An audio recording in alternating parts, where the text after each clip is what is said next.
In view of the recent Goa fire and upcoming festive season, Delhi Fire Service has directed all divisional and assistant officers to conduct immediate and thorough fire safety inspections of public assembly premises, including restaurants, hotels and clubs.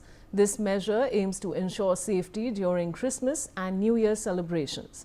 I have Shahid Ansari joining me with more details. Shahid, इसके बारे में आप हमें और क्या जानकारी दे सकते हैं?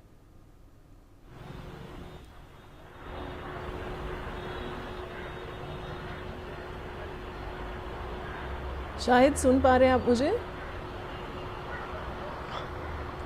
हेलो जी, हेलो वैशाली, हेलो जी शाहिद, बोलिए बोलिए। हम बात कर रहे हैं इस बारे में कि जो रेस्टोरेंट्स हैं, होटल्स हैं, क्लब्स हैं, न्यू ईयर्स ईव और क्रिसमस के चलते जो है यहाँ पे ज़्यादा सुरक्षा दी जाएगी जब जहाँ पे फायर की बात आती है, उसके रिगार्डिंग हम बात कर रहे हैं। आपके पास और क्या जानकारी है? जी बिल्कुल वैशाली, देखिए दरअसल गोवा में जब ये हादसा पेश आया है तो उसके बाद गोवा सरकार पर बहुत सारे सवालों की बौछार हो गई है।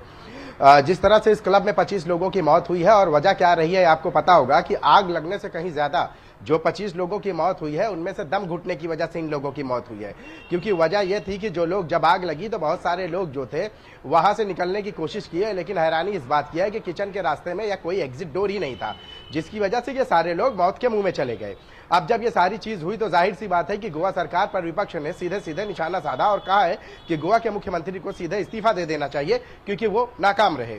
इसी बात को देखते हुए जो लोकल एमएलए है उन्होंने कहा है कि हम ये फायर ऑडिट सिस्टम कराएंगे, फायर ऑडिट कराएंगे ताकि उन सभी होटल्स, क्लब, पब आने वाले समय में, आपको पता है कि गोवा में जो है ये दिसंबर और जनवरी, ये 2 महीने ऐसे होते हैं जहां लाखों की तादाद में देश और विदेश से लोग आते हैं। यही वजह रही है कि ऐसे समय में जब 25 लोग मौत के मुंह में चले गए हैं तो जाहिर सी बात है कि गोवा में अब फायर ऑडिट करना और फायर के जो नियम है उस पर कोई पब, क्लब, होटल्स, क्या ये रिसोर्ट, उस पर अमल करते हैं या नहीं, इसको लेकर गोवा सरकार ने सख्ती बरतनी शुरू कर दी।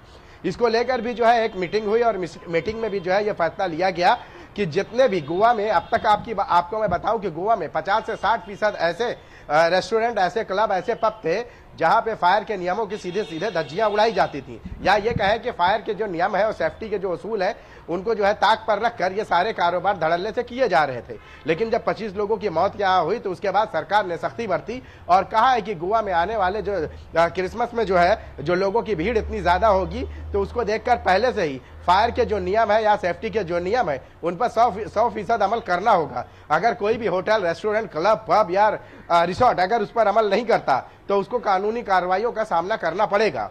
यही वजह सिर्फ गोवा में ही नहीं बल्कि देश के अलग अलग हिस्सों में भी जो है फायर सेफ्टी के जो उसूल है उस पर अमल करने के लिए पब, होटल, रेस्टोरेंट, इन सभी जगहों पर सख्ती बरत रहे हैं। चूंकि गोवा ऐसा रहा है कि गोवा में हमेशा से सैलानियों की तादाद बहुत ज्यादा रहती है और गोवा को कहा गया है कि नियम को नजरअंदाज करना गोवा में ही लोगों ने देखा है, लेकिन आज तक ऐसा कोई हादसा नहीं हुआ था।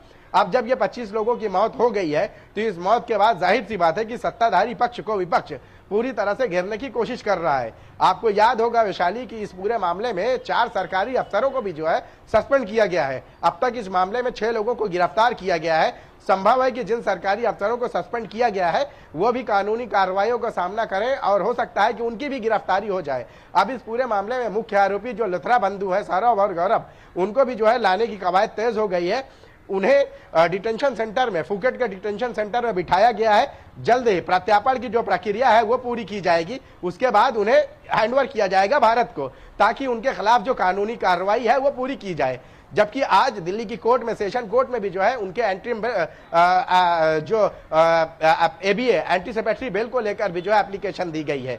तो इस पूरे मामले में गोवा सरकार जो है, जब 25 लोगों की मौत हुई है तो गोवा सरकार जो है अब उन सभी लोगों पर लगाम लगाने की कोशिश कर रही है जो आज तक गोवा में नियमों की अनदेखी करते हुए फायर और सेफ्टी और दूसरे सभी उसूलों को नजरअंदाज करते नजर आए। तो हम ये भी कह सकते हैं कि इस बार गोवा में संभव है कि इसकी वजह से कई ऐसे सारे पब, रिसोर्ट, होटल्स और क्लब बंद भी हो जाएंगे, क्योंकि 60% से ज्यादा ऐसे हैं जो नियम और उसूल से उनका कोई लेना देना ही नहीं है। बड़े ही धड़ल्ले से, बड़े ही बेपाकी से वो ये सारी चीजें कर रहे थे। जब 25 लोगों की मौत हुई तो गोवा सरकार को मजबूरन जागना पड़ा। जी वैशाली।